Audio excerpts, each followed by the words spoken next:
क्या कार्तिक दिला पाएगा लक्ष्मी को इंसाफ? अपने ही कत्ल में फंस चुकी है लक्ष्मी। जिया की प्लानिंग हुई सक्सेसफुल। दोस्तों हम बात कर रहे हैं कलर्स के शो मंगल लक्ष्मी की। तो दोस्तों आपने प्रोमो में देखा कि कैसे जिया यहाँ अपना दिमाग चलाती है और लक्ष्मी को फंसा देती है राधा के कत्ल के इल्जाम में। यहाँ जिया को डाउट है कि राधा ही लक्ष्मी है और लक्ष्मी ही राधा है। ये बस भेस बदल कर यहाँ रह रही है और उसके खिलाफ कई सारे सबूत इकट्ठे कर रही है और परिवार वालों के सामने उसे एक्सपोज करना चाहती है। पर जिया अपनी सच्चाई किसी के सामने आने नहीं देना चाहती है और अपने रास्ते का कांटा लक्ष्मी को हटाना चाहती है। जिस तरीके से उसे लग रहा है कि राधा का बर्ताव अचानक से चेंज हो गया है जिया के प्रति। पहले तो वो उसकी नौकरानी थी, लेकिन अब न जाने कैसे कैसे वो बिहेव करने लग गई है, तो उसे ऐसा लग रहा है कि यही लक्ष्मी है। जिया यहाँ अपना शातिर दिमाग चलाती है।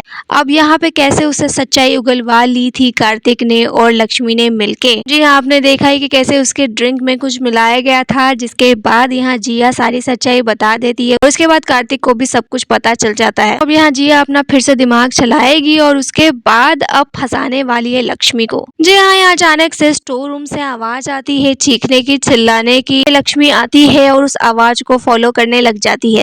आकर वो देखती है कि जमीन पे कोई लेटा हुआ है और उसका जो गेटअप है हूबहू राधा की तरह ही है। उसके पीठ पर एक चाकू है और खूब सारा खून बह रहा है। यहाँ पे वो जैसे ही चाकू हटाने के लिए बैठती है, तभी अचानक से लाइट ऑन हो जाती है और सभी लोग घर वाले स्टोर रूम के अंदर आ जाते हैं। कार्तिक भी यहाँ होता है, जिया भी होते हैं, बाकी घर वाले आ जाते हैं और उसके बाद से यहाँ पे जिया की ओवर एक्टिंग शुरू हो जाती है कि अरे लक्ष्मी, तुमने राधा को मार दिया, तुमने क्या किया? एक निर्दोष लड़की की तुमने जान ले ली, तुम्हें ऐसा नहीं करना चाहिए था लक्ष्मी, वगैरह वगैरह बहुत कुछ उसे बोले लग जाती है। पूरे परिवार वालों के सामने दिखाने लग जाती है कि देखो देखो, तुम लोग कहते थे ना कि लक्ष्मी कितनी अच्छी है, कितनी सीधी साधी लड़की है, देखो उसने मर्डर कर दिया है, मर्डर। उसके बाद फिर क्या एक सेकेंड वो नहीं लगाती है, पुलिस को तुरंत कॉल घुमा देती है और पुलिस यहाँ पहुंच जाती है। जी हाँ, पुलिस अब अपने टीम के साथ पहुंच चुकी है लक्ष्मी को अरेस्ट करने के लिए और इधर लक्ष्मी सबको कन्विंस कर रही है कि मैंने कुछ नहीं किया है,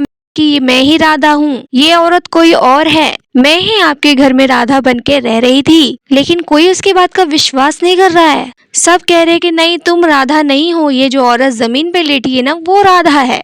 लेकिन यहाँ लक्ष्मी अपनी बात को सबके सामने रखती है, कोई उसकी बात समझने को तैयार नहीं है। कार्तिक काफी कंफ्यूज है, लेकिन उसे पता है कि लक्ष्मी ही राधा है। तो यहाँ पे अब लक्ष्मी को किसी से कोई उम्मीद की आशा तो नहीं है, लेकिन सिर्फ और सिर्फ उसकी उम्मीद टिकी है कार्तिक के ऊपर। अब कार्तिक सब कुछ समझ चुका है, उसे लक्ष्मी पे पूरा विश्वास है कि वो ऐसा काम कभी कर नहीं सकती। ये सारा का सारा किया धरा जिया का ही है। जिया ने बदला लेने के लिए जानबूझकर लक्ष्मी को इस तरीके से फंसा दिया है। लेकिन दोस्तों ये काफी ज्यादा चैलेंजिंग होने वाला है कार्तिक और लक्ष्मी के लिए, क्योंकि वो इस दोस्त से कैसे बाहर आएंगे। तो यहाँ पे कार्तिक से एक्सपेक्टेशन है कि वो कैसे इंसाफ दिलाने वाला है लक्ष्मी को। हर बार तो लक्ष्मी ने उसे हर मुसीबत से बचाया, लेकिन अब बारी है कार्तिक की, कैसे अपनी लक्ष्मी को इस झूठे केस से बचाएगा और किस तरीके से पर्दाफाश करेगा पूरे परिवार के सामने जिया का। देखना काफी ज्यादा दिलचस्प होगा। लेकिन फिलहाल इस बारे में आपकी क्या राय है, आप हमें कमेंट में बताइए। साथ ही वीडियो अच्छा लगे तो इसे लाइक कीजिए, सब्सक्राइब कीजिए फॉर मोर अपडेट। धन्यवाद।